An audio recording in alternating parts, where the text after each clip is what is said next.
এক সময় যারা সিনেমায় অভিনয় করত, মিশা ডিপজল নাম শোনেন না আপনারা? এরা চলচ্চিত্রের একটা সমিতি আছে, নির্বাচনে নির্বাচিত হয়ে গেছে একজন সভাপতি। মিশা সাহেব হয়েছে সভাপতি, ডিপজল হয়েছে সাধারণ সম্পাদক। এদের আজকে দোয়া মিলাদ মাহফিল, শপথ গ্রহণ করার অনুষ্ঠানে সাংবাদিক ভাইয়েরা যখন গিয়েছে, আসলে যারা সিনেমার ভিলেন এরা আবার সাংবাদিকদের ধৈর্য ধোলাই দিছে, আচ্ছা তারা পিটাইছে। সংবাদ কর্মী যারা সংবাদ সংগ্রহ করতে গেছে ওদেরকে সেই পিটাইছে, নাক মুখ ফাটাইয়া দিয়েছে। সাংবাদিকদের উপরে এত রাগান্বিত হওয়ার পিছনে কারণ মিডিয়ার লোকদের কাছে যায়, বলে ভাই কিছু বলেন, কিছু বলেন, কিছু বলেন। এরা সারা দিন যায় সাংবাদিকেরা বিরক্ত করে, এই মজিবনায় খেপে ওরা মারামারি করেছে। সাংবাদিক ভাইদেরকে বলবো, ভাই মিডিয়ার লোকদের এই অশ্লীল কথা প্রচার করে লাভ নাই। আজকে দেখো চলচ্চিত্রের এফডিসি নির্বাচন প্রচার করতে গিয়া তাদের শপথ অনুষ্ঠানে গিয়া তোমাদেরকে পিটাইলো। সাংবাদিক ভাইদেরকে অনুরোধ করব, মিশা ডিপজলের সংবাদ প্রচার করে সমাজের মানুষের কল্যাণ হবে না। যদি সংবাদ প্রচার করতে চাও, দেশের যারা দুর্নীতি করতেছে তাদের কথা তুলে ধরো, যারা নির্যাতন করতেছে তাদের কথা তুলে ধরো, দেশের টাকা বিদেশে যারা পাচার করতেছে তাদের কথা তুলে ধরো। আমাদের ফরিদপুরে মুসলমান ভাইদেরকে কেন মারা হলো সেই সংবাদ তোমরা প্রচার করো। সত্যের সন্ধানে সংবাদ প্রচার করো, এদেশের সঠিক কথা জাতির মানুষকে জানাও। কথা বলেন ঠিক কি না? না হইলে দেখো সিনেমার ভিলেনারা যারা সিনেমাতে মারামারি করত, আজকে বাস্তবে তোমাদেরকে পিটাইলো। এজন্য এদের কাছে যায় এদের সংবাদ প্রচার করে তোমাদের 4 পয়সার কোনো লাভ নাই। কথা বলো ঠিক কি না? চলচ্চিত্রের একটা নির্বাচন, সেখানে গিয়েছে সাংবাদিকেরা শপথ অনুষ্ঠানের ভিডিও একেবারে মিডিয়াতে ফলাও করে প্রচার করবে। মনে হয় এরা বাংলাদেশের পার্লামেন্টে যে নির্বাচন হয় তার চাইতে বেশি এই সংবাদগুলো প্রচার করে। একথা বলেন না কেন? কারণ খারাপ জিনিস এই সমাজে চর্চা হয় বেশি। কথা কয় না? একটা মাদ্রাসায় যাও, মাদ্রাসার কিছু কথা তুলে ধরো, মসজিদের কিছু কথা তুলে ধরো, ওলামা ইকরামদের জবানের কথাগুলো তুলে ধরো। আলেমদের কাছে গেলে সাংবাদিক ভাইরা ইজ্জত পাবে, সম্মান পাবে। আর এই মিডিয়ার ভিলেনদের কাছে গেলে মাঝে মাঝে কোন লাঞ্ছিত করবে, পিটাইবে। এই জন্য ওদের সংবাদ প্রচার করা বন্ধ করো। কোন সিনেমা চলে, কোন সিনেমায় কি হলো, এগুলো আর মিডিয়াতে প্রচার করো না, বন্ধ করে দাও। ওদের গান, ওদের সিনেমা, কোন নায়ক কি করতেছে, কোন নায়িকা কি করে, আমি অবাক হয়ে যাই। নির্বাচনের দিনে কয় পরিমণি পিছন গেট দিয়ে ঢুকছে, সামনের গেট দিয়ে ঢোকেনি, সেটা মিডিয়াতে প্রচার হচ্ছে। কয় হাজার টাকা পরিমণি মদ খাইছে, সেটা প্রচার হচ্ছে। সুবহানাল্লাহ বলবেন না? আজকে মিশা ডিপজল শপথ নিবে, এটা কিসের শপথ?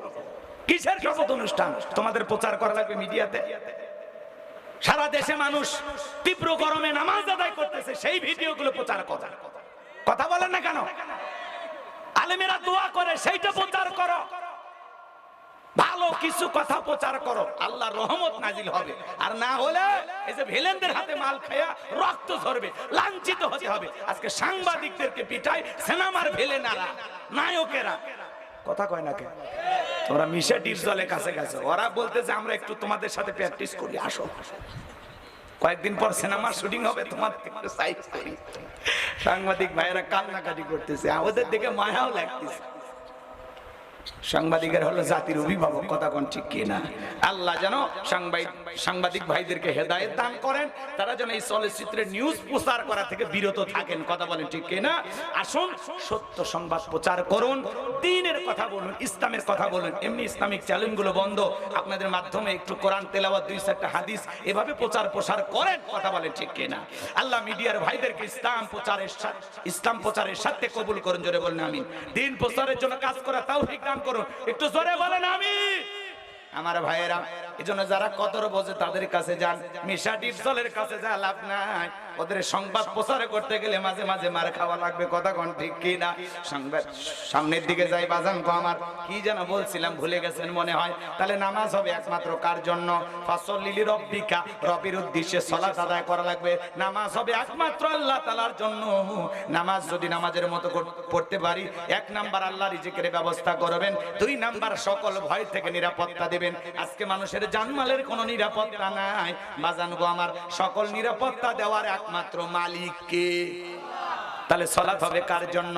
কাদ আফলাহাল মুমিনুন আল্লাযীনা হুম ফি সালাতিহিম খাশিউন।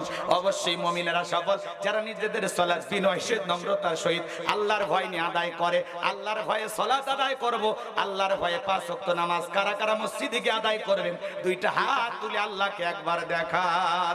আল্লাহ আমাদের সবাইকে 5 ওয়াক্ত সালাত মসজিদে গিয়ে জামাতের সহিত আদায় করা তৌফিক দান করুন। জোরে বলুন আমিন। আরেকটু জোরে বলেন আমিন। হাত তোলেন, নামাজ এদিকে খেয়াল করে, হাত নামা। এই যে হাত তুললেন আর নামাইলেন, খালি এই পর্যন্তই যেন না থাকে। ফজরে মসজিদে ঢুকবেন তো ইনশাআল্লাহ? কথা কয় না। এখানে এমন কোন যুবক আছো বাবা হাত তুলে ওয়াদা দেওয়া যে হুজুর আমি বেনামাজি ছিলাম, আজকে আপনার কথা শুনে আল্লাহ তাআলার কাছে মাথা নত করা শুরু করলাম, সিরাতাল মুস্তাকিমের পথে যেন আল্লাহ আমাকে কবুল করেন, মৃত্যু পর্যন্ত যেন সালাত আদায় করতে পারি। বিনয়ের সহিত পায়ে হাত দিয়ে অনুরোধ করি। এমনকি 2-1 যুবক পাওয়া যাবে আজকে থেকে আর জীবনে কোনোদিন 5 ওয়াক্ত সালাত ছাড়বা না। কোন কোন যুবক আছে হাত তোলা? 5 ওয়াক্ত সালাত ছাড়বা না, একজনও নাই? ভয় পাচ্ছে এখনই না হাত তুললেন আপনারা? কি বুঝলেন? আমি বললাম আজকে থেকে 5 ওয়াক্ত সালাত ছাড়বেন না। কারা কারা হাত তোলেন? পড়বেন তো ইনশাআল্লাহ? এতগুলো মানুষ হাত তুলেছেন, বুঝে তুলেছেন তো? নিয়ত ঠিক থাকবে তো ইনশাআল্লাহ? আল্লাহ কবুল করেন। জোরে বলেন।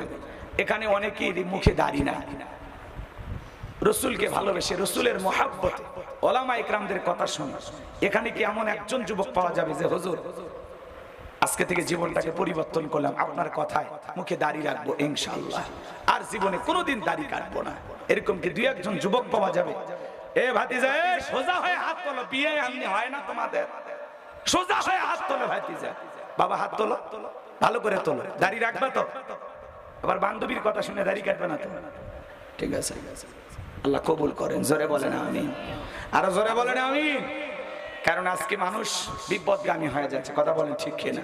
একজন ছিল বক্তা, সেখান থেকে হয়ে গেছে টিকটকার। কথা কয় না কেন? মাঠে ময়দানে ওয়াজ নসিহত করতো, সেই বক্তা থেকে এখন টিকটকার হয়ে গেছে। এখন কান্দে কাটে আবার ক্ষমা চায়, বলতেছে আমাকে মাফ করে দেন। আজকে ওই ছেলেটাকে সেলুনে নিয়ে গেছে, চুলগুলো কাটতেছে, ওই ছেলেটা হাউমাউ করে কান্না করতেছে। এখন কি আসলে ফিরে আসার জন্য কান্না করতেছে নাকি চুলের মহাব্বতে কান্নাকাটি করতেছে? আমি তো বিষয়টা বুঝতে পারতেছি না। যে বক্তা সে আবার স্বপ্ন থেকে সিনেমার নায়ক হবে, যে বক্তা সে আবার কেমনে টিকটকার হয়। অনেকে বলতেছেন এগুলো সব ভাইরাল হওয়ার নেশা। আল্লাহ তার মনের অবস্থা ভালো জানে। আমরা শুধু এতটুকু বলবো, আল্লাহ যেন এই ভাইকে সঠিক বুঝ দান করেন, হেদায়েতের পথে কবুল করেন, আবারও যেন দ্বীনের পথে ফিরে আসার তৌফিক দান করেন। জোরে বলুন আমিন। এই চুলের কালার কইরা লাভ নাই, আজেবাজে কাটিং করে লাভ নাই। ওলামা ইকরামদেরকে মানুষ শ্রদ্ধা করে, ভক্তি করে, বিশ্বাস করে, ভালোবাসে। বিদায় নিজেদেরকে পরিবর্তন করবেন। আপনি কেন বিপদগামী হবেন? আপনি মানুষকে পথ দেখাবেন, মানুষকে সঠিক পথের সন্ধান দেবেন, মানুষকে নসিহতের মাধ্যমে সঠিক কথা বলে মানুষকে ফিরে আনার চেষ্টা করবেন। এখন যে ফিরে আনবে সেই যদি বিপদগামী হয়, সমস্যা আছে না নাই? আপনি বক্তা থেকে টিকটকার, আজকে তামাম নেট দুনিয়ায় ভাইরাল, সমালোচনা হচ্ছে ওলামা ইকরামদের। আল্লাহ যেন এই ভাইটাকে হেদায়েত দান করেন। আজকে তার চুল কেটে দিচ্ছে, সে কান্নাকাটি করতেছে, চুল কেটে আবারও ভালো হবে, সে এখন ফেরত আসতেছে। আল্লাহ যেন হেদায়েত দান করেন, আমাদের সবাইকে সঠিক বুঝ দান করেন। একটু জোরে বলেন আমিন। একটু জোরে বলেন আমিন।